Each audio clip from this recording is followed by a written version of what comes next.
మతి చెలించి రోడ్లపై పిచ్చివాడిలా తిరుగుతున్న దిక్కులేని అభాగ్యుడిని గుర్తించిన హైదరాబాద్ కుసుమపుర పోలీసులు వారి ఎస్ఐ గారి చొరవతో అటువంటి నా అంటూ ఎవరూ లేని అనాథలకు పెద్ద దిక్కుగా నిలిచిన అమ్మానాన్న అనాథ ఆశ్రమానికి తీసుకొచ్చారు.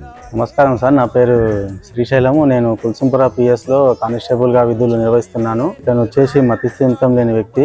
మా కుల్సంపుర లిమిట్స్ పరిధిలో ఇతను అక్కడిక్కడ తిరుగుతున్నాడు, మతిస్థిమితం లేకుండా తిరుగుతున్నాడు. ఎంక్వైరీ చేస్తే ఎవరు లేదు, అనాథాలే తిరుగుతున్నాడు. అయితే మా SHO గారు ఇతని కండిషన్ చూసి ఇక్కడ చౌటుప్పల్లోని అమ్మా నాన్న సేవాశ్రమంకి ఇక్కడ జాయిన్ చేయమని మాకు పంపించారు. ఆ సార్ ఆదేశాల మేరకు మేము ఇక్కడ హ్యాండ్ ఓవర్ చేయడానికి వచ్చాము. అనారోగ్యంతో ఉన్న ఈ అభాగ్యుడిని ముందుగా రక్షణాలయంలోని హాస్పిటల్ కు తీసుకువెళ్లి బీపీ, షుగర్ వంటి ప్రాథమిక పరీక్షలు చేశారు.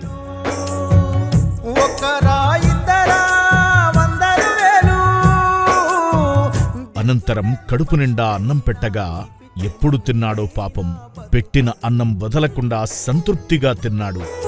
కాలి కడుపు ఆకలి కేకతో అల్లాడే అనాథలు.